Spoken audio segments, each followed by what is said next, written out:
सकलदीप राजभर का जहूराबाद में ऐलान। इस बार जनता करेगी ओम प्रकाश राजभर को विधायक पद से दूर।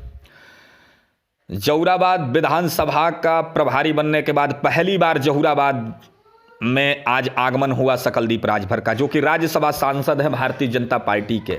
आज उनका आगमन हुआ जहूराबाद में। प्रभारी उनको पार्टी ने बनाया है जहूराबाद में कमल खिलाने के लिए, और आज उसी के मद्देनजर रखते हुए आज पहला आगमन उनका जहूराबाद में हुआ।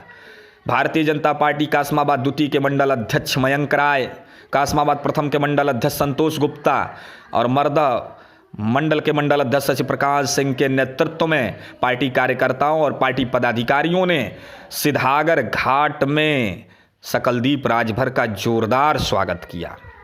इस जोरदार स्वागत से अभिभूत कौशिक महाविद्यालय में सकलदीप राजभर ने कार्यकर्ताओं को संबोधित करते हुए कहा कि उत्तर प्रदेश में भारतीय जनता पार्टी की सरकार बनेगी और ओम प्रकाश राजभर जो राजभरों के नेता बने घूमते हैं, कहीं ना कहीं 2022 में इस जहूराबाद से उनकी हार को कोई रोक नहीं सकता। वो अब नेता नहीं रहे राजभर समाज के, उन्होंने केवल राजभर समाज को ठगने का काम किया है। जैसा कि आपको मालूम है कि ओम प्रकाश राजभर 2017 में भारतीय जनता पार्टी के गठबंधन से जहूराबाद की सीट पर उन्होंने अपने निकटतम प्रतिद्वंदी कालीचरण राजभर को हराया था 20,000 वोटों से। लगभग 20,000 वोटों से जीतने के बाद पार्टी ने उनको, भारतीय जनता पार्टी ने अपनी सरकार में सहयोगी दल के नाते उनको कैबिनेट मंत्री बनाया, लेकिन बहुत ज़्यादा दिनों तक वो कैबिनेट मंत्री का शायद जो स्वाद था वो चख नहीं पाए और उतर गए भारतीय जनता पार्टी के खिलाफ ही मैदान में, जिससे भारतीय जनता पार्टी ने उनको कैबिनेट मंत्री पद से हटा दिया। ओम प्रकाश राजभर ने इसके बाद भारतीय जनता पार्टी को सत्ता से पदच्युत करने के लिए असदुद्दीन ओवैसी, बाबू सिंह कुशवाहा, शिवपाल सिंह यादव से इस समय मेल जोल करते देखे जा रहे हैं और ओम प्रकाश राजभर को चारों तरफ से घेरने के लिए भारतीय जनता पार्टी ने अपने चक्रव्यूह को रचना, मजबूत किला बनाना शुरू कर दिया है। और उसी के मद्देनजर भारतीय जनता पार्टी ने, चूंकि जानती है भाजपा कि राजभर बाहुल्य सीट है, सन 1996 में भाजपा को जीत मिली थी जब गणेश राजभर ने शिवपूजन चौहान को 1100 मतों से हराया था। 2002 में कालीचरण राजभर को जीत मिली थी जब उन्होंने ही शिवपूजन चौहान को 6,000 वोटों से हराया था।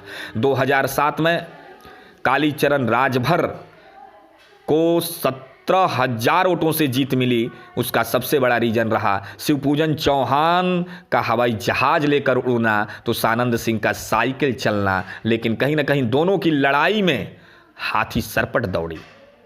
2012 में पहली बार समाजवादी पार्टी ने जहूराबाद में कब्जा किया और वो जीत दिलाई सैयद सादाब फातिमा ने, जो कि अपने विकास का तमगा लेकर, जिनको विकास पुरुष, विकास महिला, विकास की नींव उनको रखना कहा जाता है जहूराबाद में, सुरेंद्र सिंह जी के बाद उन्होंने इस सीट पर साइकिल सरपट दौड़ा दी। कालीचरण को हार का सामना करना पड़ा। उस चुनाव में ओम प्रकाश राजभर को कौमी एकता दल और ओम प्रकाश राजभर के सुहेलदेव पार्टी के गठबंधन से 49,000 वोट मिले थे।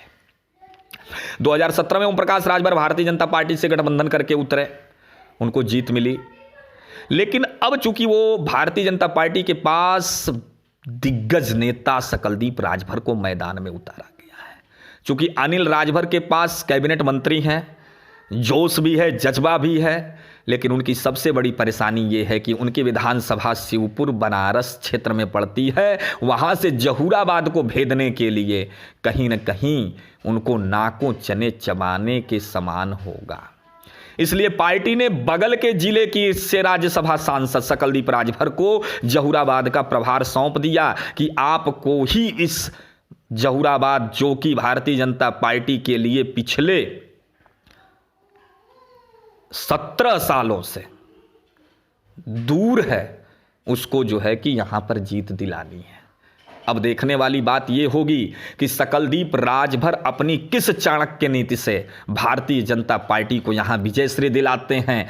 कहां तक ओम प्रकाश राजभर सकलदीप राजभर की चाणक्य नीति को इस समय धूल धूसरित करने की कौन सी रणनीति उनकी कामयाब होगी। वहीं समाजवादी पार्टी क्या किसी राजभर नेता को लेकर आएगी या किसी राजभर नेता को लेकर आएगी या फिर महेंद्र चौहान पर ही दांव चलेगा, या कहीं ना कहीं अगर शिवपाल यादव से गठबंधन होता है तो क्या सैयद सादात फातिमा फिर मैदान में आएंगी। कांग्रेस से कौन होगा उम्मीदवार। इन सारी सवालों के बीच में ये भारतीय जनता पार्टी के लिए, जिसको कि 325 सीटें मिली थी गठबंधन सहयोगियों के साथ, उसके लिए सबसे परेशानी और नाक का सवाल है जहुराबाद। फिलहाल ये खबर यहीं तक, आगे देखिए होता है क्या।